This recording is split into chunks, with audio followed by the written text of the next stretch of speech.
Assalamualaikum dan salam sejahtera. Video kali ini kita akan bincangkan serba sedikit berkaitan dengan kerja khusus pengajian am untuk tahun yang terkini iaitu tahun 2024 di mana kita ada dua tema seperti biasa, di mana tema yang pertama ialah prasarana berkaitan dengan kemudahan kesihatan, manakala tema yang kedua ialah sains dan teknologi difokuskan kepada media sosial.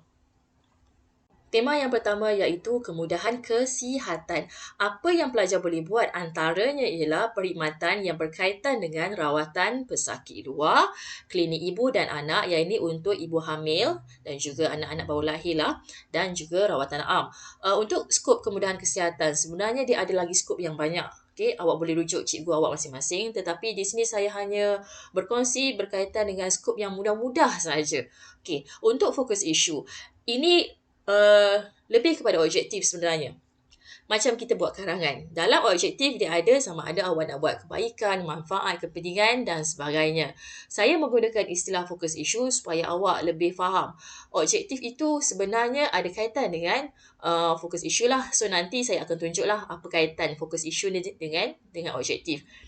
Untuk responden, keempat-empat responden ini adalah responden yang paling senang untuk awak gunakan.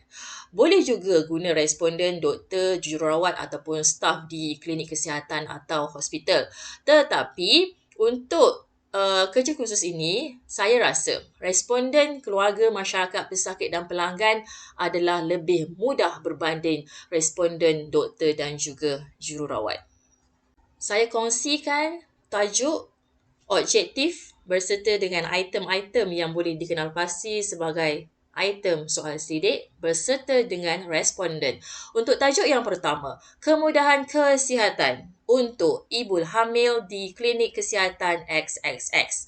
Okey, untuk klinik kesihatan, bergantung kepada tempat yang awak ingin pergi. So, tajuk ini boleh ditukar ataupun boleh diulah mengikut kesesuaian masing-masing. Tajuk yang kedua, kajian kepuasan pelanggan. Satu kajian di Hospital Putrajaya. Respondennya ialah pesakit ataupun pelanggan. Objektif yang pertama, mengenal pasti jenis-jenis. Kalau ingat dalam karangan, jenis-jenis ataupun tahap kepuasan kepentingan dan sebagainya, itu ialah fokus isu. Jadi, kita gunakan istilah fokus isu ini dalam objektif. Sama ada awak nak kenal pasti jenis kemudahan, contohnya kemudahan kesihatan am, klinik pakar dan sebagainya. Objektif yang kedua, kita nak kaji tentang tahap kepuasan pelanggan. Item ini lebih kurang sama macam objektif soalan nombor 1 tadi. Tetapi ada sedikit perubahan ayat-ayat lah.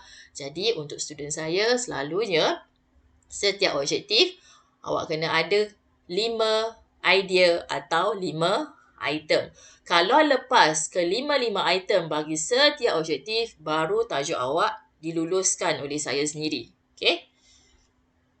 Untuk student yang lain, awak kena refer kepada guru masing-masing sama ada dia nak contohlah 10 item bagi setiap objektif. Kalau saya bagi 5 je. Kalau student lain, awak kena refer kepada guru masing-masing, tetapi di sini adalah antara contoh objektif, contoh tajuk dan juga contoh-contoh item yang awak boleh ambil dari sini. Itu sahaja tajuk untuk tema yang pertama. Sebab bagi saya tema yang pertama ni, yang pertama dia susah. Yang kedua, responden pun agak limited. Kalau awak nak guna doktor atau jururawat pun agak susah kerana selalunya untuk orang-orang yang berada di lapangan kesihatan susah untuk diganggu sebenarnya. Jadi, untuk tema yang kedua, kita akan ada 10 tajuk yang akan dikongsikan. Untuk skop media sosial, biasanya kita akan refer kepada aplikasi. Contoh macam ni. Baca fokus isu sama ada nak mengkaji atau mengenal pasti tentang kebaikan, manfaat, kepentingan dan sebagainya. Responden dia sangat mudah sama ada kita menggunakan guru kita sendiri, pelajar ni sebenarnya kawan awak juga, sama ada kawan-kawan form 6 pun boleh, guru, masyarakat dan juga jiran tetangga. Tajuk yang pertama, isu semasa dalam penggunaan media sosial, satu kajian dalam kalangan masyarakat di Hulu Langat, Selangor. Boleh tukar ikut kawasan masing-masing. Disebabkan dalam tajuk ini ialah masyarakat, bermaksud respondennya ialah masyarakat. Kalau awak nak kata guru, dalam kalangan guru. Kalau nak kata pelajar, dalam kalangan pelajar. Okey, untuk objektif yang pertama, mengenal pasti isu semasa media sosial yang sering terjadi dalam kalangan masyarakat. So, baca di sini. Contohnya, bully cyber. Kebebasan bersuara tanpa batas. Okey, untuk objektif yang kedua, kita nak mengkaji tentang panduan penggunaan media sosial. Sama ada menggunakan secara berhemah, tidak menyebarkan maklumat palsu dan sebagainya. Ingat, kalau nak buat tajuk, awak boleh refer dahulu objektif. Sebenarnya untuk tajuk, kita sama ada kita boleh menggunakan istilah yang ada di dalam objektif ataupun kita sembunyikan sedikit. Yang ini kalau nak terangkan secara detail saya agak susah sikit sebab ia bergantung kepada kefahaman masing-masing. Dan kalau awak buntu untuk cari tajuk, awak boleh keluarkan dahulu objektif itu dan boleh tanya cikgu masing-masing tajuk apa yang sesuai untuk objektif saya ni. Okey.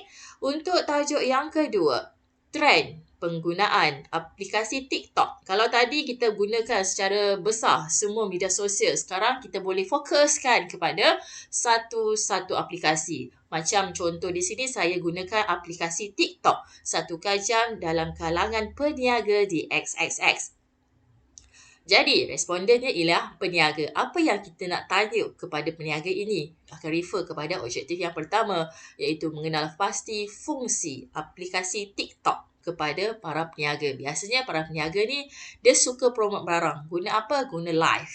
Okay? Sebagai alat promosi yang paling relevan. So, nanti awak carilah yang mana-mana yang lain Untuk objektif yang kedua, kita mengkaji kebaikan penggunaan aplikasi TikTok ini kepada peniaga. So, apa kebaikan TikTok ni? So, inilah antaranya. So, dia banyak di sini. Awak boleh pilih mana-mana yang awak suka dan mana-mana yang senang sebenarnya untuk ditanya kepada responden. Tajuk yang ketiga, penggunaan media sosial 1 kajian dalam kalangan pelajar di SMK Perimbun. Objektifnya ialah mengenal pasti fungsi media sosial kepada pelajar. Sama ada awak menggunakan media sosial sebagai platform perbincangan, platform video secara live ataupun platform pembelajaran secara maya. Media sosial ini dia tidak refer kepada satu-satu benda. Yang ini sama ada nak guna YouTube ke, TikTok ke, Twitter, Facebook dan sebagainya. Dia secara menyeluruh, secara am. Okay? Objektif yang kedua, mengkaji kesan penggunaan media sosial. Kalau guna kesan, dia tak sebut di sini sama ada kesan baik ataupun buruk. Jadi, awak punya item itu boleh campur-campur. Sama ada kesan baik dan kesan buruk. Contoh di sini, 1, 2 ini ialah contoh kesan baik. Manakala 3 dan juga 4 ialah contoh kesan buruk. Kita boleh campurkan dia. Tajuk yang keempat, penggunaan media sosial sebagai medium pembelajaran dalam kalangan pelajar di SMK Perimbun. Tajuk yang ni dengan yang sebelum ni lebih kurang sama je. Tetapi yang ini dia lebih kepada media pembelajaran. Objektif yang pertama, mengenal pasti sejauh mana media sosial ini mudah digunakan. Mudah digunakan semasa sesi pembelajaran. Sama ada pembelajaran itu menjadi lebih mudah, paparan itu mudah difahami, mudah diakses dan sebagainya. Untuk objektif yang kedua, cabaran penggunaan media sosial semasa sesi pembelajaran. Okey, sama ada kekurangan kemudahan akses internet dan sebagainya. Jadi, objektif-objektif ini bolehlah diguna pakai. Dan sekiranya awak memerlukan item yang lain, sila cari sendiri. Tajuk yang kelima, responden adalah guru di mana pendidikan melalui media sosial. Apa yang kita kaji ialah persepsi dan juga manfaat penggunaan media sosial dalam pendidikan. Jadi awak boleh baca di sini. Untuk tajuk yang keenam, model media sosial sebagai media e-pembelajaran, masalah dan penambahbaikan. Kita kaji masalah untuk objektif 1 dan kita kaji cadangan untuk objektif yang kedua. Kalau lihat di sini, masalah sebelah dia ialah cadangan. Masalah sebelah dia ialah cadangan. Jadi, awak boleh ambillah di sini mana-mana yang awak suka. Tajuk yang ketujuh ni agak best, di mana kita nak kaji penggunaan sebenar media sosial dalam kalangan masyarakat. Satu, penggunaan media sosial ni untuk apa? Untuk hilangkan kebosanan, nak mencari publicity. Yang ni budak-budak sukalah kan? Menikmati hiburan dan sebagainya. Untuk risiko pula, apa risikonya sekiranya media sosial ini digunakan secara berlebihan? Yang pertama, semestinya risiko kesihatan. Ada juga yang ada risiko kecelaruan bahasa. Okay? So, boleh ambil tajuk ini untuk tajuk yang ketujuh. Untuk tajuk yang ke-8, saya dah tak ada idea nak tulis apa. Tapi berdasarkan kepada objektif, jenis kandungan carian yang kerap dicari, contohnya suka cari tentang hiburan, tentang nak tengok live ke, berita dan sebagainya. Dan apakah impak positif? Di sini saya terus refer kepada impak positif, bukan impak negatif. Tetapi sekiranya awak hanya ingin menulis kesan ataupun impak saja, awak nak campur positif dan juga negatif, tidak ada masalah. Tajuk yang ke-9 ini, biasanya kalau cikgu-cikgu dekat sekolah tu, dia ada telegram rasmi sekolah. Jadi, kenapa kita menggunakan telegram ini berbanding media-media sosial yang lain? So, inilah antaranya. Paparan yang menarik ke, mudah digunakan, mudah diakses dan sebagainya. Untuk objektif yang kedua pula, mengkaji kesan sosial. Kesan sosial maksudnya kita hanya mengambil dalam aspek sosial sahaja pelibatan guru dalam kumpulan telegram sekolah. So, inilah antara contoh-contohnya.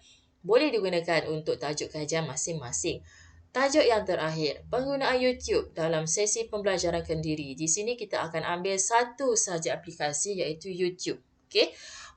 Kenapa kita guna YouTube? Apakah ciri kandungan YouTube? Okay, ini antara contoh-contohnya dan mengkaji kelebihan platform ini. So, bolehlah kita tengok di sini dan awak boleh pilih dan lengkapkan pencarian awak.